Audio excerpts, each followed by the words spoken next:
Corona की तरह ही देश में HMPV के मामले भी तेजी से बढ़ रहे हैं। कल बेंगलुरु में इस चीनी वायरस का पहला मामला सामने आया था, जिसके 24 घंटे के अंदर ही देश में अब तक 7 नए केसेस सामने आ चुके हैं। तमिलनाडु, महाराष्ट्र, कर्नाटक में 2-2 केस सामने आए हैं।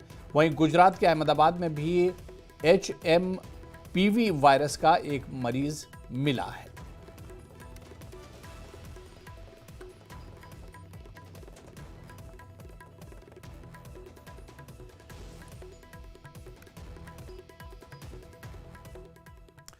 तो उधर मुल्क में नए वायरस के बढ़ते मामलात के बाद ICMR हरकत में आ गया। अस्पतालों में HMPV की जांच शुरू हो गई है। जम्मू कश्मीर हुकूमत भी चौकस नजर आ रही है। गवर्नमेंट मेडिकल कॉलेज के BSAL लैब के डायरेक्टर डॉक्टर संदीप ने जम्मू में न्यूज़ 18 से बातचीत की। डॉक्टर संदीप ने कहा कि छोटे बच्चों और बूढ़ों को HMPV का सबसे ज़्यादा खतरा है। उन्होंने कहा कि ICMR की हिदायत पर अमल करते हुए इस वायरस का पता लगाने के लिए जम्मू में भी जांच शुरू कर दी गई है। उन्होंने लोगों को इस वायरस से बचने के लिए एहतियाती तदाबीर इख्तियार करने का मशवरा भी दिया।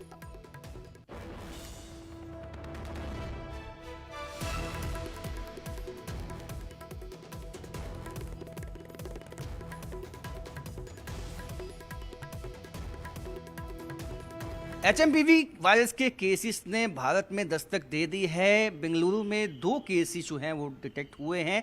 उसके बाद अब नई जो गाइडलाइंस हैं ICMR की वो दी गई हैं विभिन्न जो अस्पताल हैं देश के, और क्या कुछ तैयारियां जम्मू में हैं हम जानेंगे। डॉक्टर संदीप डोगरा हमारे साथ मौजूद हैं। सर, HMPV को लेकर लोगों में काफ़ी जो है एक तरह से कन्फ्यूजन भी है, क्या कैसा है, क्या वायरस है ये, और कितना ये घातक हो सकता है लोगों के लिए।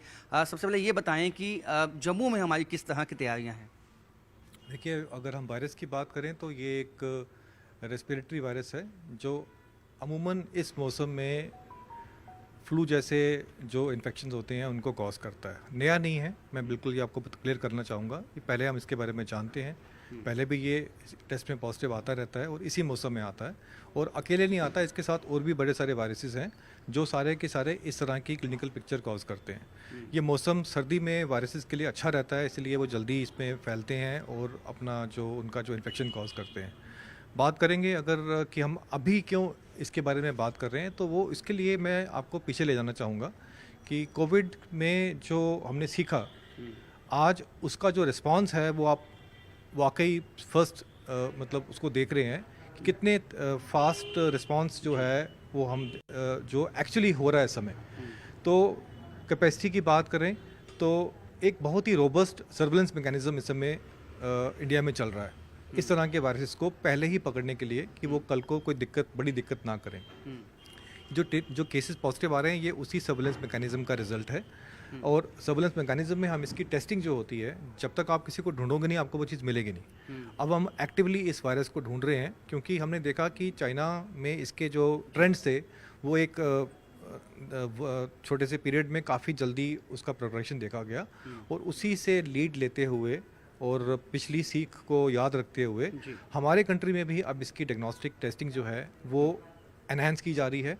हर एक जगह पे टेस्ट की फैसिलिटी स्टार्ट की जा रही है, और उसके बाद हमें पता लगेगा कि इसका एक्चुअली फैक्चुअल स्टेटस क्या है। तो एक या 2 केसेस से आने से डरने की बात नहीं, ये केस बड़े लक्षण क्या हैं, क्योंकि इस वक्त ठंड का मौसम है और लक्षण फ्लू जैसे लक्षण जैसे आपने बताया है या अमूमन देखने में आते हैं, तो कैसे ये डिफ्रेंशिएट किया जाए इसको? हर एक रेस्पिरेटरी ट्रैक इन्फेक्शन, चाहे वो ह्यूमन मेटानीमो हो या इन्फ्लुएंजा हो या एडिनो हो, इन सब के सिम्टम्स जो होते हैं ये सेम ही रहते हैं, जिसमें कि सर दर्द हो सकता है, आपको बुखार हो सकता है, आपको नाक से पानी आता है करके, बॉडी एक्स मतलब हो सकती हैं। ये सब के सब कॉमन आपके फीचर रहते हैं, और 80 to 90% ये वाले जो इन्फेक्शन होते हैं सेल्फ लिमिटिंग होते हैं, यानी कि अपने आप ही ठीक हो जाते हैं, आगे बढ़ने की उनको ज़रूरत नहीं पड़ती। कुछ केसेस में ऐसा होता है कि जिनकी इम्यूनिटी कम है, छोटे बच्चे हो गए मान लीजिए, या बुज़ुर्ग हो गए, या प्रेग्नेंट वुमन हो गई, या फिर कोई ऐसा जिसको कोई बीमारी है, उन लोगों में इस तरह के जो वायरसेस होते हैं वो परेशान कर सकते हैं।